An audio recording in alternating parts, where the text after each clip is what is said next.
ദിലീപിനെ അറസ്റ്റ് ചെയ്ത് 1 മാസം തികയുന്ന ദിവസമാണ് രണ്ടാമത്തെ ജാമ്യ ഹർജി ഹൈക്കോടതിയിലെത്തുന്നത്. നേരത്തെ കടുത്ത പരാമർശങ്ങളോടെയാണ് ദിലീപിന്റെ ആദ്യ ജാമ്യ ഹർജി ഹൈക്കോടതി തള്ളിയത്. അന്ന് ജാമ്യം നിഷേധിക്കുന്നതിന് പ്രധാന കാരണമായി കോടതി പറഞ്ഞത് ദൃശ്യങ്ങൾ പകർത്തിയ മൊബൈൽ ഫോൺ കണ്ടെടുക്കേണ്ടതുണ്ട് എന്നതാണ്. ഇതോടൊപ്പം ദിലീപിന്റെ ഡ്രൈവർ അപ്പുണ്ണി ഒളിവിൽ പോയതും മൊബൈൽ ഫോൺ വാങ്ങിയ അഭിഭാഷകരെ വിശദമായി ചോദ്യം ചെയ്യേണ്ടതിന്റെ ആവശ്യകതയും കോടതി ചൂണ്ടിക്കാട്ടിയിരുന്നു. ഈ കാര്യങ്ങളിലെല്ലാം ഇപ്പോൾ വ്യക്തത വന്ന സ്ഥിതിക്ക് ഇനിയും ദിലീപിനെ ജയിലിൽ പാർപ്പിക്കേണ്ട കാര്യമില്ലെന്നാണ് പുതിയ ജാമ്യ ഹർജിയിലെ പ്രധാന വാദം. മൊബൈൽ ഫോൺ നശിപ്പിച്ചതായി പൾസർ സുനിയുടെ മുൻ അഭിഭാഷകർ സമ്മതിക്കുകയും അവരെ പോലീസ് അറസ്റ്റ് ചെയ്യുകയും ചെയ്തിട്ടുണ്ട്. അപ്പുണ്ണി അന്വേഷണ ഉദ്യോഗസ്ഥന് മുന്നിൽ ഹാജരാകുകയും ചോദ്യം ചെയ്ത് വിട്ടയക്കുകയും ചെയ്തു. കേസിലെ പ്രധാന സാക്ഷികളുടെ രഹസ്യമൊഴികളും രേഖപ്പെടുത്തി കഴിഞ്ഞു.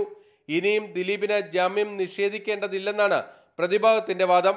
അടുത്തയാഴ്ചയാകും ജാമ്യ ഹർജിയിൽ വിശദമായി വാദം കേൾക്കുക. മാതൃഭൂമി ന്യൂസ്, കൊച്ചി.